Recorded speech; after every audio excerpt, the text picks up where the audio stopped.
Identifique as questões falsas e explique o que está errado na afirmativa. A primeira, o latão, mistura de cobre e zinco, é uma solução sólida. Nesse caso, essa é verdadeira, porque o latão é um metal e ele é misturado com cobre, é uma mistura, né, de cobre e zinco. Então, ele é sólido, ele é um metal. A segunda, soluções saturadas apresentam soluto em quantidade menor do que o limite estabelecido pelo coeficiente de solubilidade. Essa é falsa, porque as soluções saturadas, ela apresenta o soluto dissolvido em quantidade igual ao coeficiente de solubilidade. Então, se o meu soluto consegue dissolver 100 gramas, a minha solução saturada, ela tem exatamente 100 gramas. Se tiver um pouquinho a mais ou tiver um pouquinho a mais no caso, ela vai se tornar supersaturada, porque está acima do que ela consegue dissolver. Beleza. A terceira. A variação da pressão e temperatura não altera a solubilidade dos gases nos líquidos. Essa é verdadeira. A variação da pressão altera a solubilidade dos gases nos líquidos, porque conforme a pressão e a temperatura da solução aumenta, maior vai ser a solubilidade. Bom, a quarta. O álcool é apolar e por isso não se mistura a solventes polares, como a água. Nesse caso, essa é falsa, porque a molécula do álcool, ela possui uma parte apolar e a extremidade polar, que é o grupo OH, que tem a molécula de etanol e o nosso OH na ponta. Esse OH vai interagir com os hidrogênios da água. Então, ele vai conseguir se solubilizar com a água.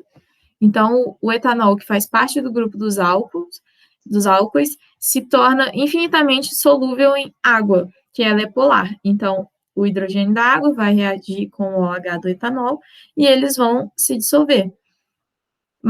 E ele também consegue se dissolver em materiais apolares, como a gasolina, porque a outra parte do etanol é apolar, então vai conseguir solubilizar.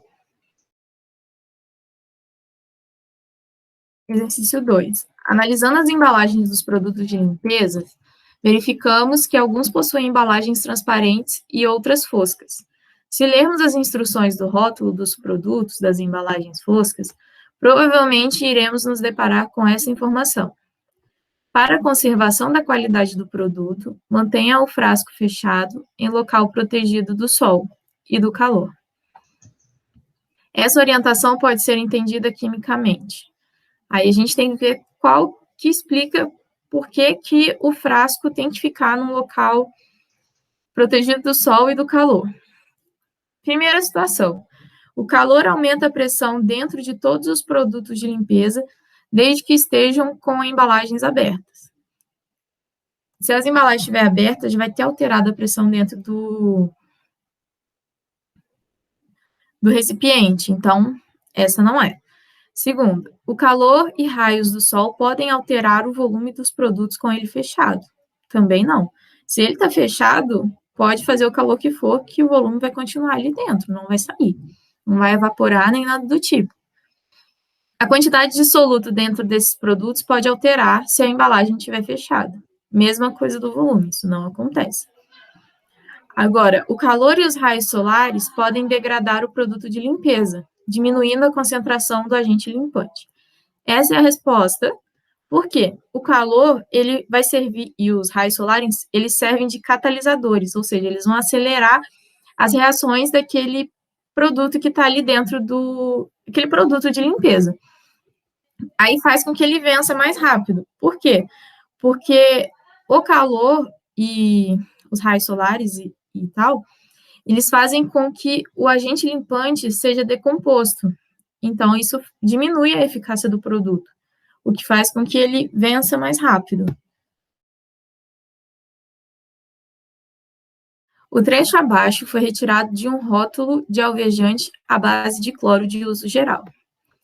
Composição: hipoclorito de sódio, hidróxido de sódio, cloreto de sódio, água e perfume. Teor de cloro ativo, entre 2% e 2,5%. Aí ele quer que a gente assinale a alternativa correta. Que aqui ele fala, ó, o teor de cloro que tem nesse alvejante é de 2% a 2,5%. Então, claramente, ele não é o nosso solvente, porque o solvente tem que estar em maior parte. Então, temos aqui, o solvente é o hipoclorito de sódio. Não vai ser, porque ele não, a quantidade de cloro não corresponde a de um solvente. A água é o soluto universal. Na verdade, a água é o solvente universal, né? Uhum. O solvente é o perfume. O perfume também não vai estar em maior parte. O hipoclorito de sódio é um dos solutos. Isso é verdade.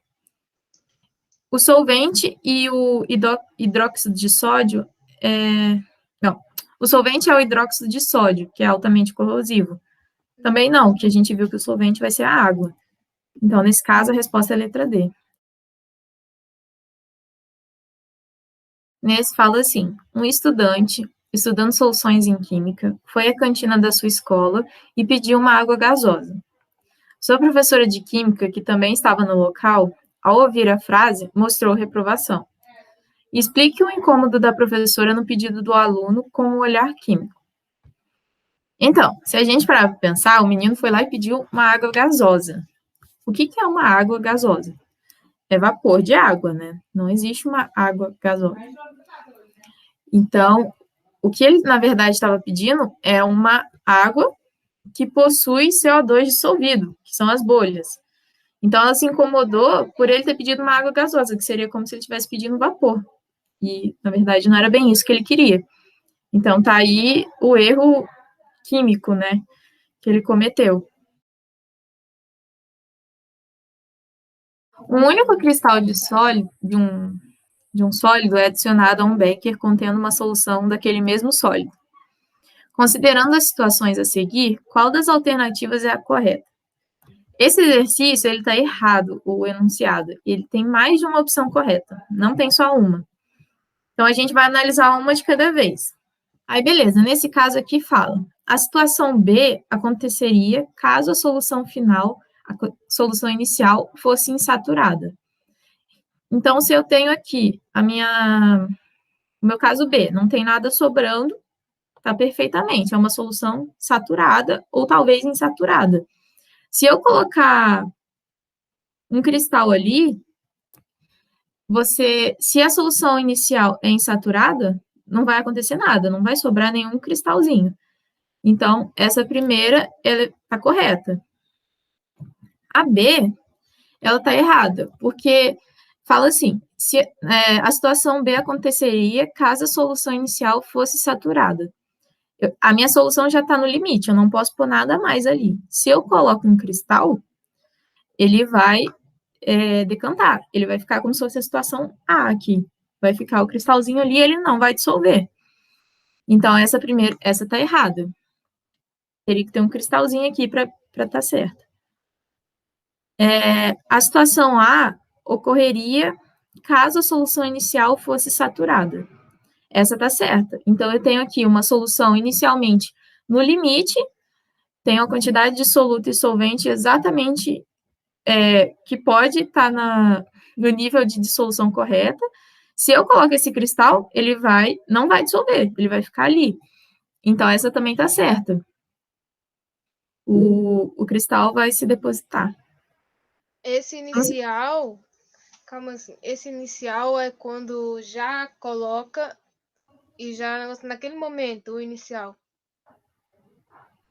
Não, ó, eu tenho um recipiente que está inicialmente de uma forma. Aí eu vou acrescentar esse cristal. No caso dessa, inicialmente, ele fala assim, ó, esse é o meu estado final. Inicialmente, ele fala que a solução está saturada. Então, ela estaria como se fosse B aqui. Tá assim. Se eu colocar esse cristal, ele não vai dissolver. Então, vai ficar, no final, vai ficar como se fosse a situação A. Porque ele não vai dissolver. Já que ela está saturada. Ocorreria o demonstrado em C, caso a solução inicial estivesse supersaturada. Então, eu já tenho ali uma solução supersaturada, já passou do limite de de solução e eu ainda coloquei mais um cristal. Então, com certeza, essa está certa, porque não vai ter dissolvido tudo e o cristal ficaria ali depositado. E a letra E, caso a solução inicial estivesse insaturada, poderíamos observar a situação A após a adição do cristal. Se ela está insaturada, ela conseguiria dissolver o cristal. Então, ele não iria para o fundo do recipiente. Então, essa está errada. Então, nesse caso, a gente tem 3 respostas corretas e 2 erradas. Essa foi a monitoria de hoje. Se você gostou, deixa seu curtir, compartilhe com seus colegas. Surgiu alguma dúvida? Deixe pra gente aqui nos comentários embaixo. E também não esqueça de acompanhar a nossa ONG nas redes sociais.